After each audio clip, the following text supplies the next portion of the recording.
Hello my beautiful creative souls and welcome back for today's video. Happy New Year if you're watching this when it comes out, because I think this is my first official video of 2024. It's either this or the tarot card of the year video. We'll see which one actually gets out first because I'm filming both today, but that's neither here nor there. Today we're talking about decks that I have been enjoying for this winter season.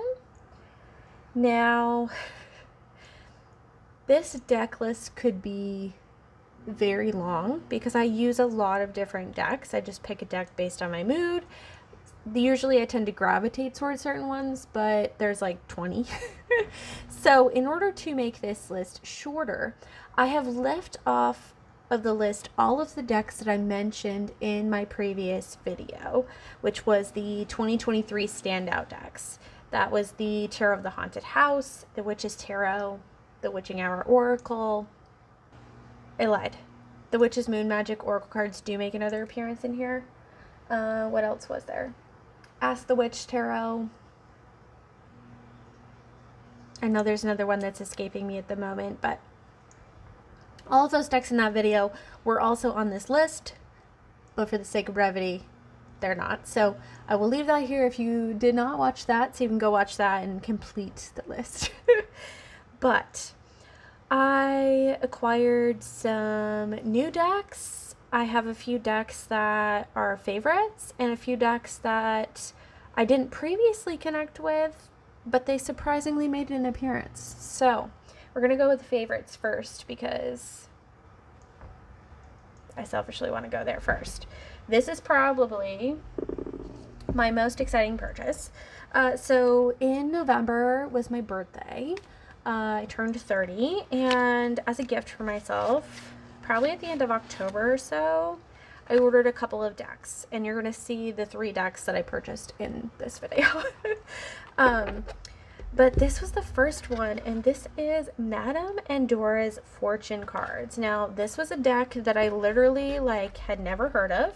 I don't even remember how I stumbled upon the person's Etsy shop that I found this on. I have no idea if this is still in print. Hopefully it is. I will leave it, the Amazon link or something for you down below, because the person who sold it on Etsy only had 1 copy, but this is like the Oracle deck that I've always wanted, but never had. This is fucking amazing. So I remember when I first got into Oracle cards all those years ago, there was this little orange box about the size of playing cards, and it was called the Gypsy Witches deck or something like that. And I didn't understand it, and now I know, of course, it was a Lenormand deck, and that's just not up my alley. But when I purchased it, this is what I was envisioning. There are Egyptian references, there are medieval references, there are animals and elements and zodiac and like the winds of change. There's different things like the keys, the raven. It's such a good deck. It makes an amazing oracle. I have had so much fun using this deck as daily draws, as clarifiers, as the center of a reading, especially for I use this in my own personal kind of year ahead or month ahead reading, season ahead. And I love it. Love everything about it. Like, the Egyptian cards in here are what I want from an Egyptian deck that I never get to have, or have yet to get to have. So, if I had to pick a favorite deck that I've gotten or used this winter, it's this. Might even be one of my favorite decks of the year. It's so good. So good. So, I didn't even talk about the cards. So the cards have the title at the top, and then they have like a little thing at the bottom. So whether a couple of words or a little message. Like, this is the sun. Your perseverance will be rewarded. But obviously you can think about the archetype of the sun. You have this scarab beetle down here. So, like, there's a lot to explore still within that. And they're, like, simple enough that you can do your own thing. It does come with a little white book, which is super cute. It has some, like, spreads in the back. And it separates the cards into different categories. So you have the bestiaries, the royal court, the realm of fable. Like, it's just super fun. Like, here this says the Sphinx. The Sphinx poses a perplexing riddle. Your abilities will be tested. A difficult problem requires contemplation. Don't act on impulse. Choose your words carefully and think before you speak. It's fun. It's cheeky. It's playful. It's mystical. It's just so good. So good. And I'd literally never seen this before. And I'm so happy I found it randomly. Madame Endora's fortune cards. So the next deck that I've used a lot this winter. Now I'm saying winter. It's January. So these are decks that I used November and December. Mostly. Whether you consider that winter or not is up to you. But this was another deck that I bought for myself for my birthday. This is the Horror Tarot. And if it wasn't for Abigail Larson's artwork in this, I don't think I would like it. And there are some meh things about it, but this, I don't know what it is about this deck.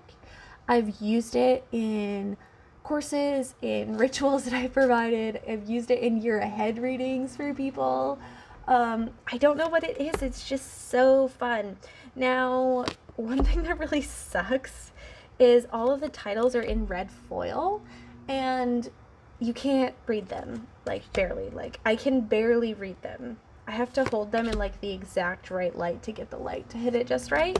And even then, you're, like, squinting trying to read it. So I appreciate what they tried to do with that. I wish they would have done some sort of maybe symbol on the back dripping in blood with, like, that as foiled. And that would have been a lot cooler, I think. But, you know, that's just my opinion. But something about the way Abigail Larson draws hands in this is just... Now, the devil is a spider and the sun is a clown. And I like both of those cards, but not the depiction in this particular deck. So that's a little sad. Some of the cards are quite pippish, but I have to tell you guys, this deck is like the tarot counterpart of the Madame Endora's fortune cards in terms of voice. Like, it's cheeky, but it's also like no nonsense. It's gonna give it to you straight. There's not gonna be any mystery about it, but it's gonna be playful and it's gonna be to the point and it's gonna help you. Like, look at this world card, the little alien. I love it. I love that they're not like specific monsters. Like, you have weird creepy skeletons and like all the blood and like gothic chariots and like the hand of the monsters with the wands and like the weird devil things, the gothic castle for the tower. Like, there's just something so like gothic romance horror novel about it that I just absolutely adore. Like, look at this lovers. This is like, it's like the, what am I trying to say?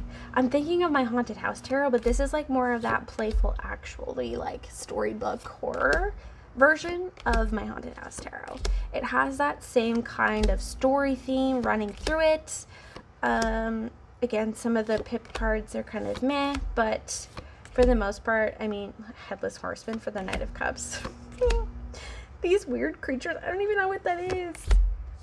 It's just really, really fun, and I have absolutely enjoyed this deck. I continue to use it, and I think that this is going to be right up there with me, right up there for me with my Tarot of Haunted House. Just the way that I've been using it so far and how I've been pulling it out. It's just that Death card, Death and High Priestess. Like, this is literally my deck. Like, it ends on the 2 cards. It ends on my birth card and the High Priestess card. I mean, it's amazing. The guidebook is, I don't know, I don't really use it.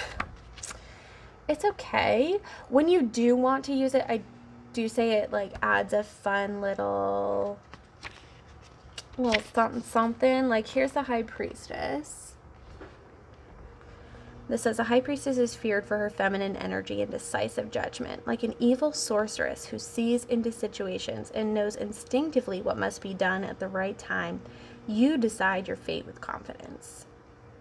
So it has like the story in it, but it's also like a little playful message for you. It has that, of course, for all of the cards. It does have a few spreads in the back. I've done this dealing with the devil spread, which was really... it was good, I gotta say. So, yeah, I enjoy this deck for a Inside Edition deck. I think it's fantastic. I like it, I think, even more than the Supernatural one, which is the other Inside Edition deck I have. And, like, we're gonna be besties for a long time. I can feel it. So, Horror Tarot. Since we're on the train of decks that I purchased for my birthday in November, let's talk about this one. Now, this one, I don't know. I think I got the vampire version because I was really at that point into the tarot vampires, which I mentioned in the last video. And I was like, oh, I got to complete, you know, the collection. And the person who wrote the guidebook for the Tarot Vampires also wrote this Tarot V guidebook. However, this is by Los Carabios, so, you know, it leaves a lot to be desired. I wanted the zombie one. And I'm sad that I didn't get that one instead. But this is like the actual horror version of Tarot Vampires. Now, when I'm talking about Tarot Vampires, there's Tarot Vampires by Ian Daniels, and then there's the Tarot Vampires by Charles... I can't see or Craig, I don't know. I can't see the box. I'll hopefully remember to put it on the screen here, but that one's more like teen gothic romance playful. This is like straight up if Walking Dead were vampires. And have to admit, I have not worked with this much. However, when I've actually like sat down and read the guidebook, even though the guidebook has very small descriptions in it. Also, can we talk about this chariot? Like, oh my god. Even though the guidebook has very short descriptions in it, there is something there for sure. Like, this hermit is super gross.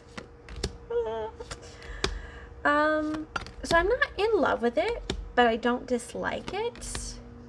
There's some cards like this one where I'm like, hell freaking yes, and then some cards with like the hermit where I'm like, ugh, you know. But I will redo something out of the guidebook because, like I said, I think that when this deck really calls to me to work with it, it's going to be really great. But I think you actually have to be ready to like do some very specific types of shadow work with this. I like the strength card. It talks about the girl not being afraid of him at all because she knows she's protected, which is cool. But anyway, what was I saying? I think this deck has a very specific purpose. I do not like that card. And when that purpose comes around, I think this is going to be exactly what I need. But for where I am right now, I wish I had got the zombie version. And it's still on my wish list. And I probably still will get it, but I'm kind of on a don't buy any new decks at this moment thing, so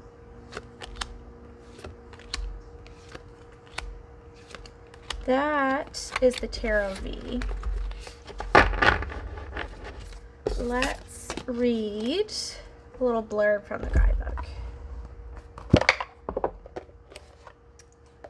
That's a little title card there.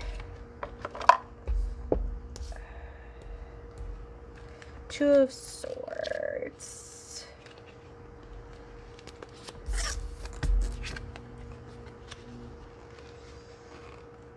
Turning a mortal lover into one of our kind is choice not easily made. Eternity is a long time after all. So you have your divination meaning, your shadow dance meaning, and your reverse meaning after your like little one title.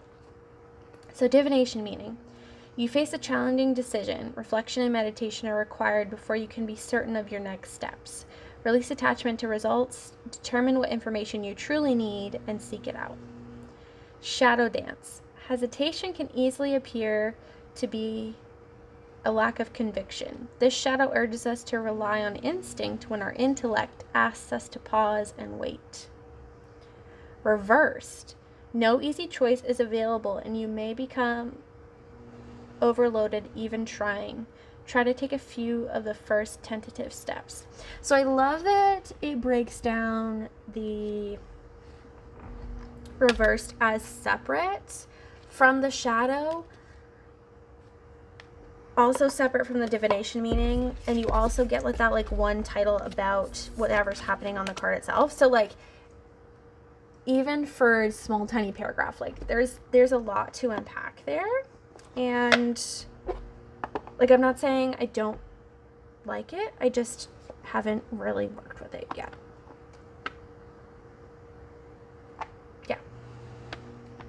And I'm really hoping that the Tarot Z, the zombie one, has as good of a guidebook. Now that I keep talking about it, I'm like, maybe I'm gonna have to go get it after this. Okay, so let's, where do I want to go next?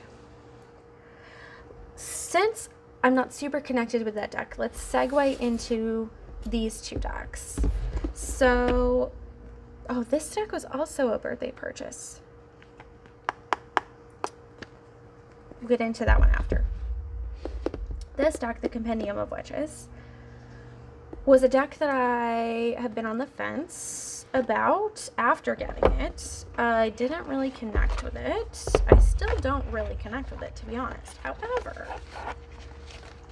she surprised me and made it onto this list because when I started doing my Your Head readings for clients, she was like, pick me, pick me, pick me. Especially for the clients that wanted more of a spiritually focused path reading. And for some that needed that kind of archetypal medicine, which I thought was interesting. Now, this is a very approachable deck. I prefer these cards over the more archetypal cards that are in here. Even so, it's not one that I find for myself to be super enriching, but I think for clients and client readings, because if you saw my top 5 standout decks for the year, you notice that I have a very dark, sexy, risque, taboo kind of taste. So to have something like this over, say, something like the Witches Tarot, which is a bunch of naked women, this is obviously a lot more approachable, and you get that kind of mystically connected vibes, right? It's the Compendium of Witches.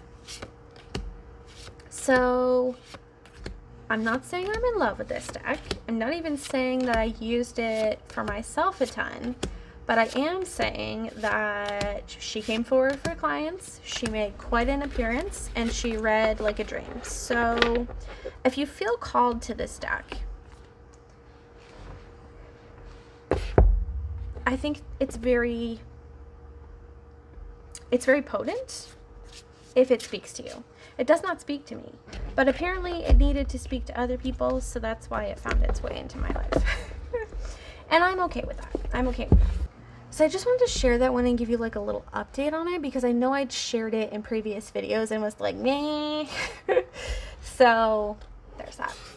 Also, I apologize if the camera shakes at all. I moved, I have a new like table set up, and I'm still trying to figure out how to get the desk to not wiggle when I touch it a certain way, but I can't not touch the desk. So my sincerest apologies if you get seasick. I'm hoping that's not happening, but I do it without noticing, and then I edit and I'm like, oh my gosh. Okay, so this deck, gonna be honest, haven't really used it, but I bought the book that comes with it, and I am almost finished the book. I have like one chapter left. I don't know how I feel about it. So let's back up for a second. Let me get the book.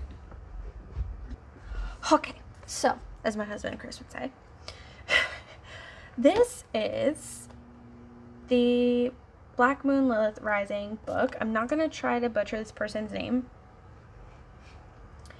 It's a deck and book set, but they're separate. So the whole idea of this is working with the archetype of Lilith. So the same Lilith that's in the Bible, in biblical stories, but also the Lilith that is in astrology. So it goes through how Lilith is connected to the feminine wound, and shadow work takes you through the different examples of how that wound might show up based on where Black Moon Lilith placement is within your astrological birth chart. There feels like there's some things missing from this book. I felt like it was shorter than it could have been. It's around 200 pages with a couple extra bibliography and things in the back after that. It talks a little bit about alchemy. It talks about manifestation in the way that I view it, where you're really doing shadow work to step into a new way of being, and that is like the manifestation, the journey of becoming more of yourself, basically. I don't want this to be a review of this book, but I got this book because I'd been working with Lilith a lot this year. I've been learning more about astrology, so I was like, hey, let's take it one step further and combine the two. Ironically, the thing that I took away most from this book wasn't Lilith, but rather what certain things in astrology meant that I hadn't been explained to me before. Like what it means when something's trine, what it means when something's sextile, like so that was an ironic side note. But so I've almost completed the book. The last chapter of the book, which I just started, isn't really to be read. It's actually 13 days worth of activities to help you go through the process of alchemy with Lilith. I have not done this. I'm not sure if I will, but I kind of want to give it a try. So we'll see. That being said, I got the deck because I was like, well, Lilith. I didn't really understand what Black Moon Lilith was. I just knew that the deck was about Lilith and astrology, and I had to have it. I have not used it much, and that is because it's really meant to be used in a specific way. I haven't even really dove into the guidebook, but it doesn't appear, obviously there's not as much as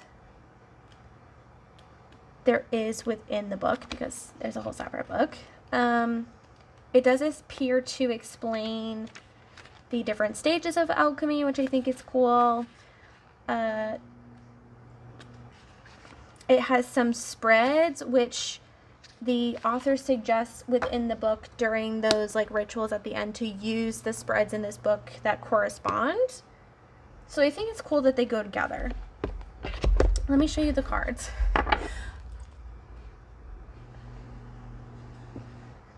I feel like this chat's been more about the book than the cards, but you know, that's the part that I've used. I'm on the fence about this. I love the idea of it. I love the alchemy references. I like that we have like Mercury means communication. So there's pieces of astrology in here. There's pieces of myth in here, of archetypes. So you have the like an actual like card for Lilith. You have a card for Mary Magdalene in here. Queen Jezebel, I'm not sure who that is.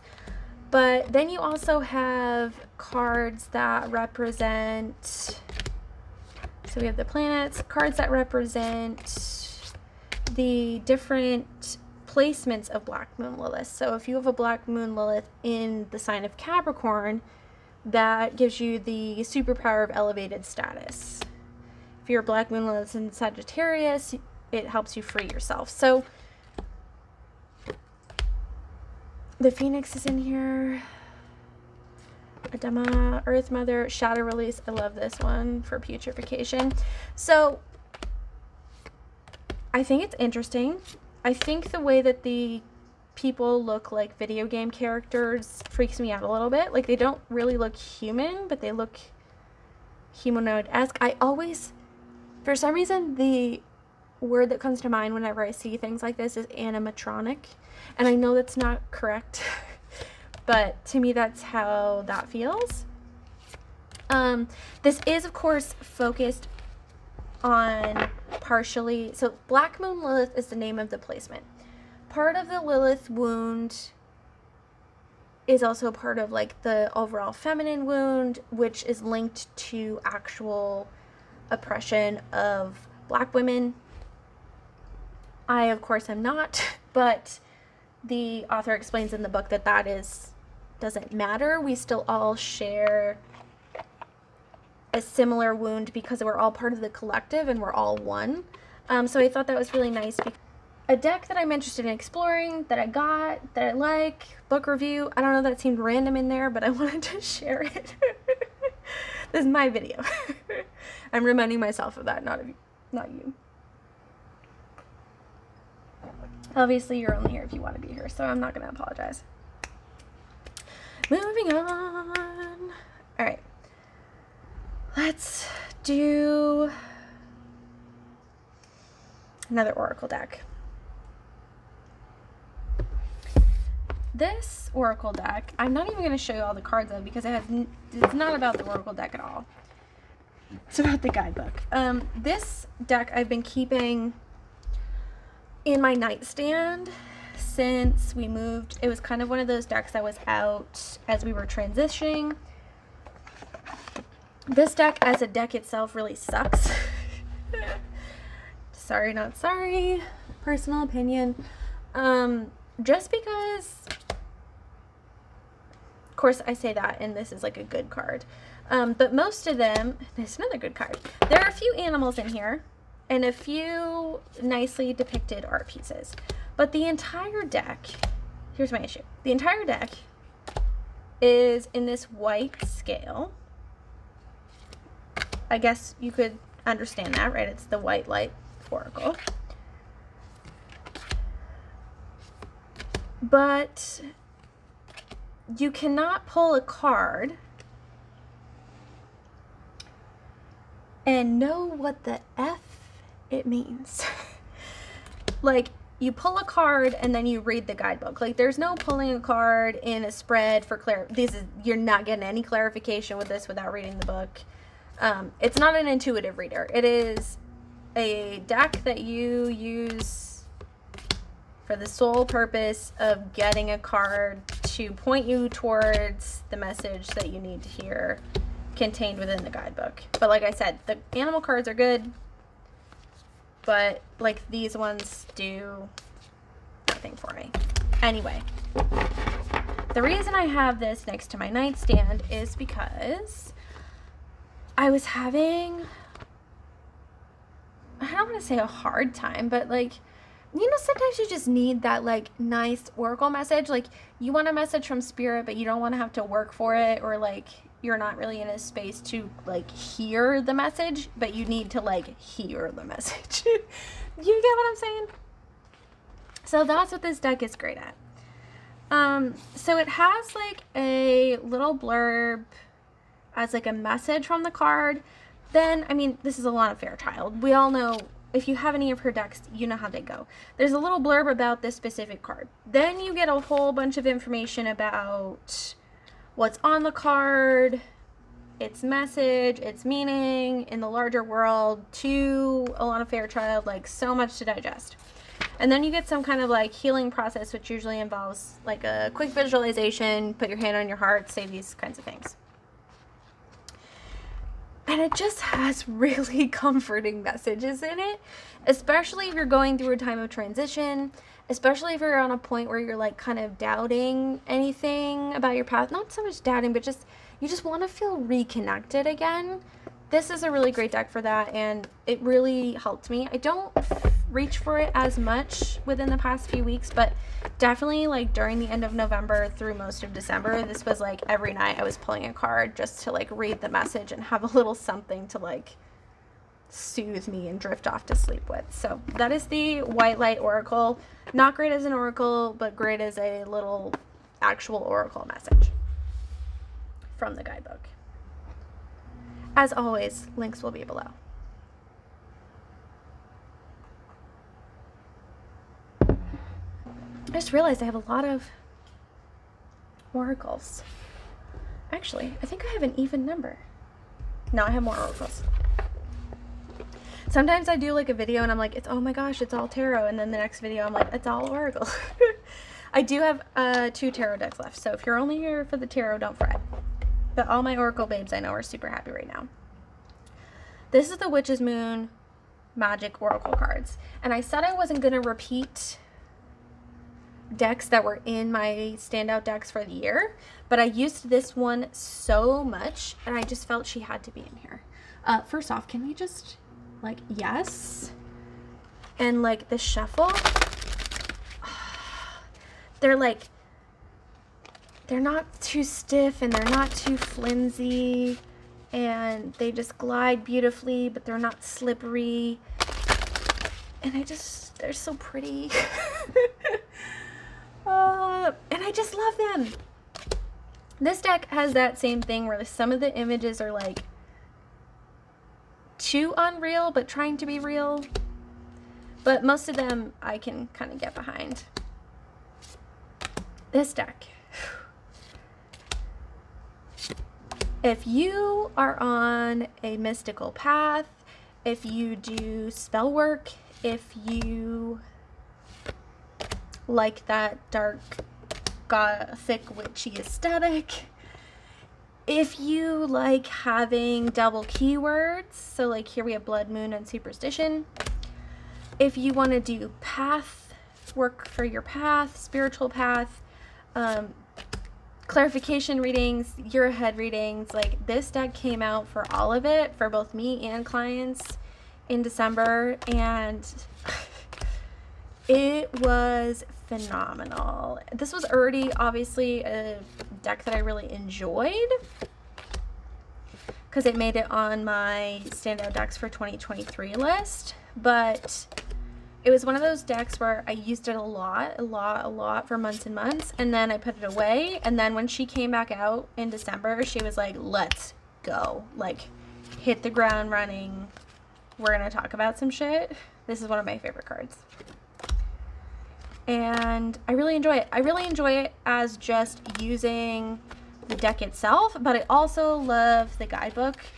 It's one of those, like, it gives you a lot of jumping off points, but you feel like you get enough information. So it has like a little kind of incantation or spell specific to the card. You get the divination or guidance from the card. You get correspondences with moon phases, goddesses. They call it powers, but it's really just like keywords.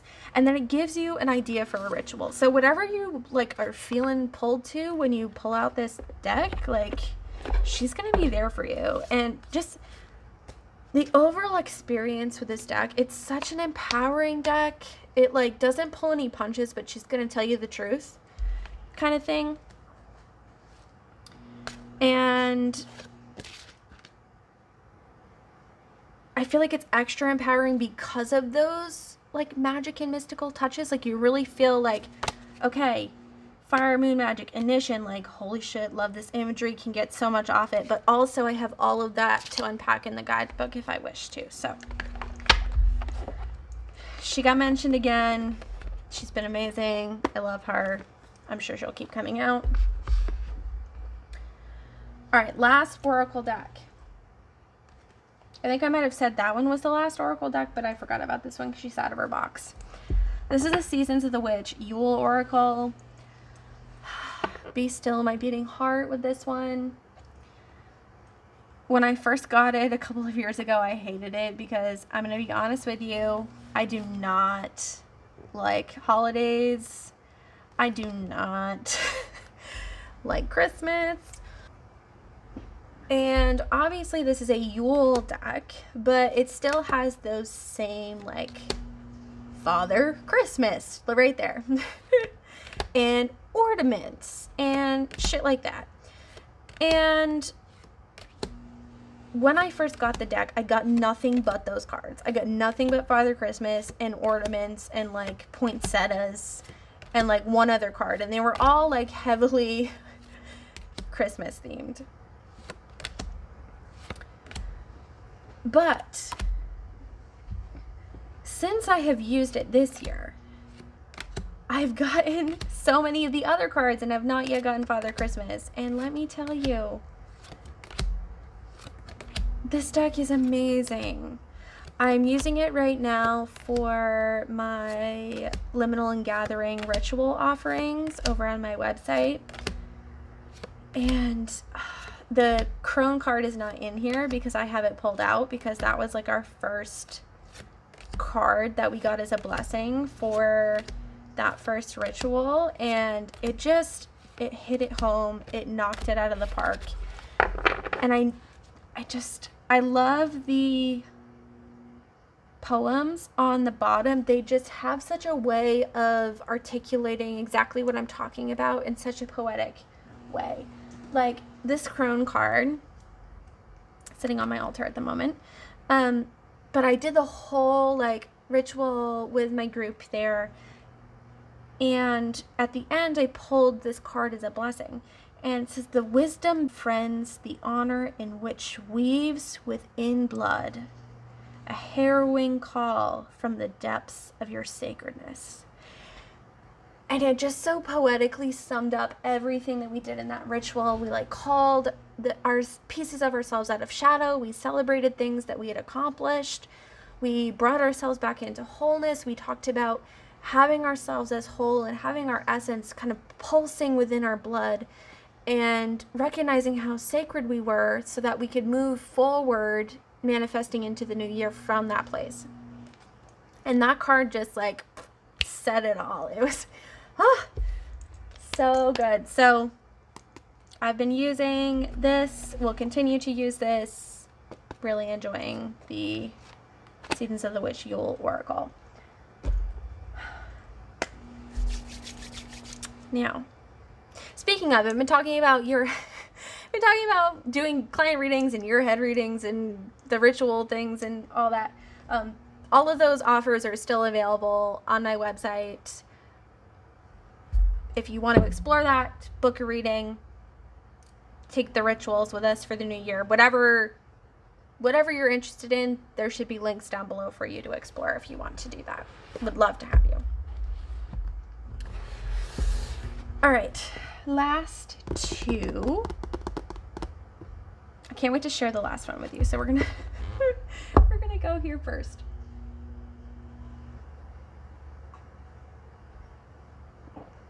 This Witch Sister Tarot, I have so many mixed feelings, but the way that this came into my life was so synchronistic. It was just wow.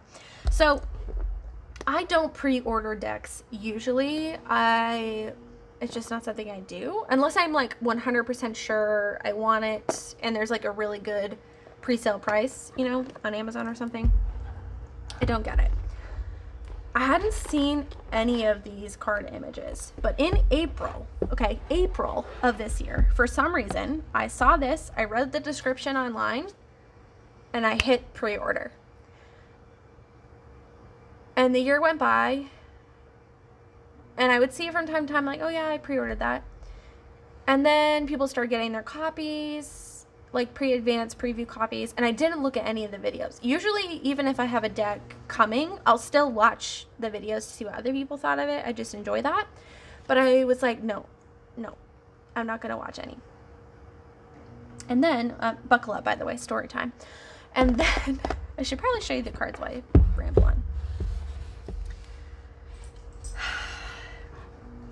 And then I was taking a 3-week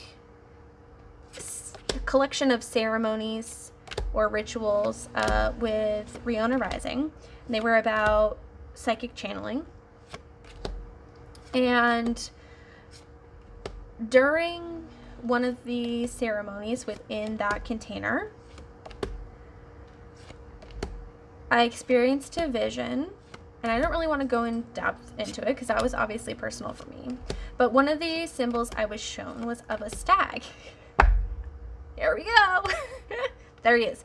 And it wasn't a white stag. It was a regular deer. And the message I walked away with was follow the stag. And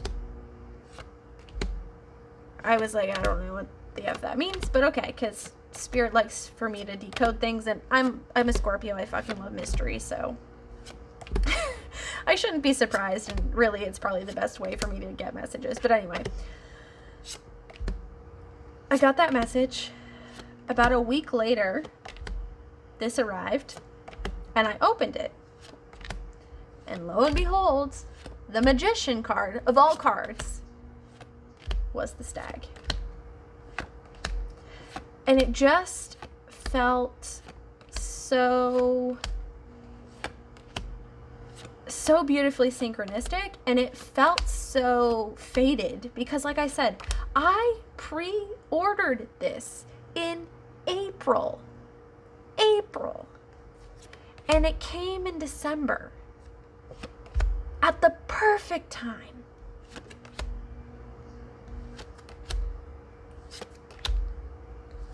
And it just, yeah. So it was really special for that reason. Aside from that, I'm on the fence about this deck. I love the artwork. I love the wild, indigenous woman feeling of this deck. I love the heavily natured aspect. Not a huge fan of the backs. I'm not sure why we have this pinky back when so many of the cards are like this blue, green, black aesthetic, which I adore. I mean, we do have some of the pinks, but anyway, this isn't really a tarot deck. It's more of a deck of lore. So the creator of this deck really dove into Celtic lore, if I'm remembering correctly, which is something I don't usually resonate with because it's not part of my lineages. But the way that they did it feels very just, like I said, indigenous wild woman, which is more kind of what I usually resonate with. And it's fun to pull a card and like read the blurb about the myth. So let's go into here. Also, the introduction to this book is phenomenally crafted. Witch of Stones is in the bottom, apparently. Beautifully written. So for instance, here we have the Strength card. So it talks about the Scottish wildcat, Celtic mythology around that, witches being shapeshifters, transforming into cats, etc., etc. Then you have like your divinatory meaning, which weaves the two things together. So it's a beautifully written guidebook, but you're not going to pick up this deck and go, the Witch of Stones is the Knight of Pentacles, and then read it as the Knight of Pentacles. Like, you're really going to want to go into the book, take your time, understand what the author has put in there to go with the image, all the stuff behind it, etc., etc. So, as a deck, I don't know. I think it's beautiful. I think it's well done. It's not one of those everyday riders for me for reasons that I just explained. but I'm wholeheartedly excited about it because of the synchronicity that happened. So there was your story time. And then last but not least, the Raven's Prophecy. This deck was a gift from my aunt Janie for Christmas, or my birthday, or both. And the first time I opened it and did a spread with it, actually, was it this deck? It might have been this deck with the introduction. That was phenomenal. Just kidding. Wish to Tarot didn't have much of an introduction. This introduction was the one that I liked. Sorry, that was a brain melding things together. Fantastic introduction. Shared similar viewpoints, I think.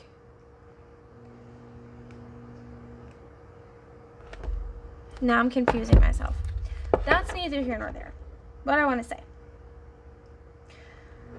The first time I used this deck, I posted a photo of my spread on my Instagram stories, and several of you instantly DM'd me and were like, oh, I freaking love the Raven's Prophecy Tarot. And I'm right there with you. This is like, blow me out of the fucking water. Didn't know I needed this deck. Holy shit. kind of thing. I mean, I love ravens, so seems like I would like it. It just didn't seem like my aesthetic, and I thought that it was based on a book or something, which I was like, if I haven't read the book, probably isn't going to make sense. Also, this has stacks in it too. But the imagery in this, while deceivingly simple, is so powerful. Like this Nine of Swords. Like, come on. It's so good. And I don't even remember what the guidebook is like, but I must have liked it. I've only used this a couple of times. This is my most recent deck. Like, I've only had it for like 2 weeks. Not even. But I'm so grateful that I got this as a gift. I don't get many like decks as gifts. I could probably count them all on one hand. But this one, like, we go in places. She's gonna take you places. Again, another one of those that's like, it's honest, but it speaks to you in like this mystical, ethereal way where like you can just look at this and you don't even have to think about the meaning of the Queen of Wands. Like, you just all of a sudden start channeling the message and you understand. And there's just, I don't know how much I can say because I've only had it for a short amount of time. But I can say that the readings, handful of readings that I have done with this deck were chef's kiss. Just, and the world, this world image, I have always been obsessed with like roads and paths and like doorways and just like, and so to have the world be like the open road and the field, it just, I just really enjoy it. And I'm looking forward to diving into it even further. And with that, my loves, that is the collection of decks that I have been using this winter / acquired recently / fell in love with / didn't connect with / I feel like we went over a lot. But these are the decks that I've been either on my mind or table or spending time with in the past several months, and I really wanted to make a video to share them with you and see maybe what you have been up to, what have you been loving, what decks have been speaking to you. Are there any on here that are on your favorites list? Are there any on here that you're on your not favorites list? Give me the hot tea down below. I'd love to know. And with all of that being said, thank you so much for spending your time with me today. Links to everything down below, and I will see you all in the next video. Take care, guys.